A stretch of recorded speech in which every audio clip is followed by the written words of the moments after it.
Hi, this semester's kicking my ass, and they're currently counting votes right now. Um, so I got this idea from Lauraology,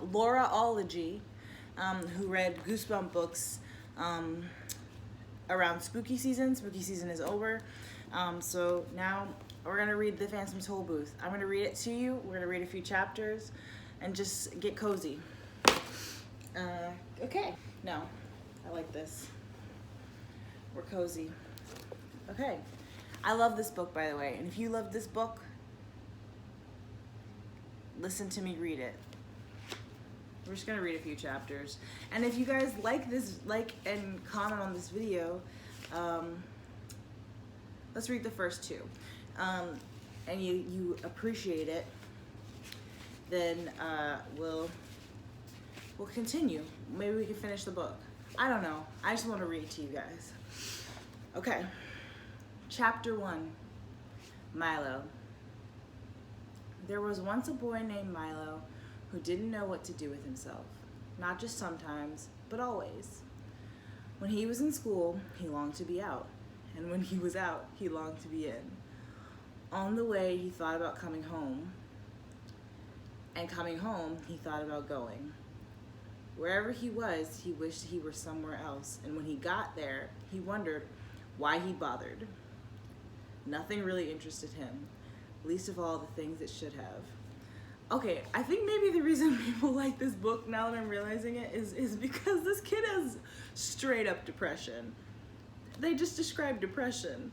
Oh, poor Milo. Okay. It seems to me that almost everything is a waste of time, he remarked one day as he walked dejectedly from school. I can't see the point of learning to solve problems unless to solve useless problems, or subtracting turnips from turnips, or knowing where Ethiopia is, or how to spell February.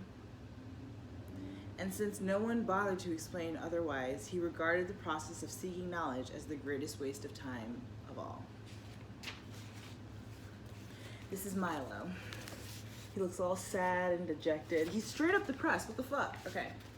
As he and his unhappy thoughts hurried along while he was never anxious to be where he was going, he liked to get there as quickly as possible. It seemed a great wonder that the world, which was so large, could sometimes feel so small and empty. Holy shit. I did not see this book going this way. I just remember liking it as a kid. This is super depressing. And worst of all, he continued sadly, there's nothing for me to do, nowhere I cared to go, and hardly anything worth seeing. He punctuated this last thought with such a deep sigh that a house sparrow singing nearby stopped and rushed home to be with his family. This kid is depressing animals. Okay, somebody get Milo some fucking Prozac. Without stopping or looking, Milo dashed past the buildings and busy shops that lined the streets, and in a few minutes he reached home, dashed through the lobby, hopped onto the elevator, 2, 3, 4, 5, 6, 7, 8, and off again, opened the apartment door, rushed to his room, flopped dejectedly into a chair and grumbled softly, another long afternoon. He looked glumly at all the things he owned. The books that were too much trouble to read, the tools he'd never learned to use, the small electric automobile he hadn't driven for months, or was it years, and the hundreds of other games and toys, and bats and balls and bits and pieces scattered around him. And then, to one side of the room, just next to the phonograph, oh, like the phone, okay. He noticed something he certainly had never seen before. I'm dyslexic, so if I make mistakes, it's because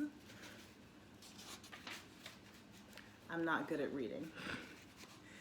Who could possibly have left such an enormous package, and such a strange one?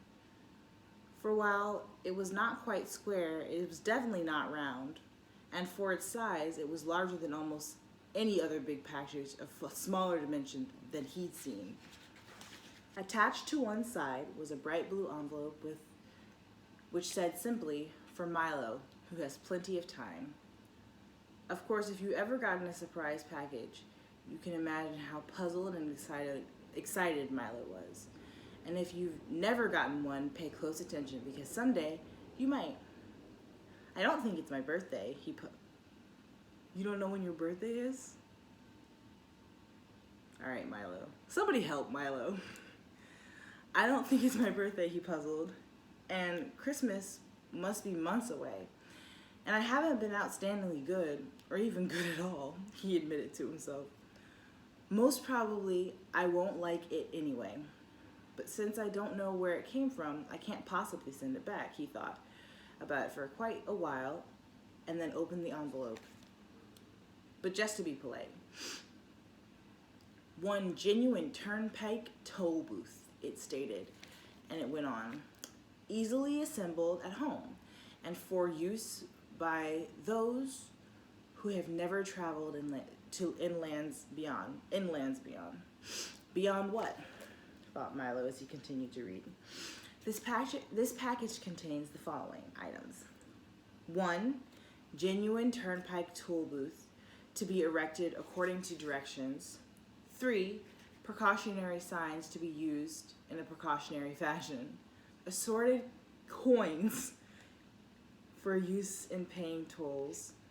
1 map up to date and carefully drawn by master cartographers depicting natural and man-made features. 1 book of rules and traffic regulations which may not be bent or broken. And in smaller letters at the bottom it concluded, results are not guaranteed, but if not perfectly satisfied, your wasted time will be refunded. Following the instructions, which told him to cut here, lift there, and fold back all around, he soon had the toll booth unpacked and set up on its stand.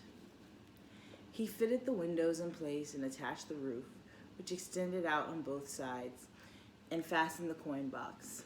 It was very much like the toll booths he'd seen many times on family trips, except, of course, it was much smaller and purple.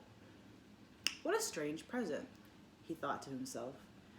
The least they could have done was send a highway with it, for it's terribly impractical without one. But since at the time there was nothing else he wanted to play with, he set up 3 signs. Slow down, approaching the toll booth. Please have your fare ready. Have your destination in mind.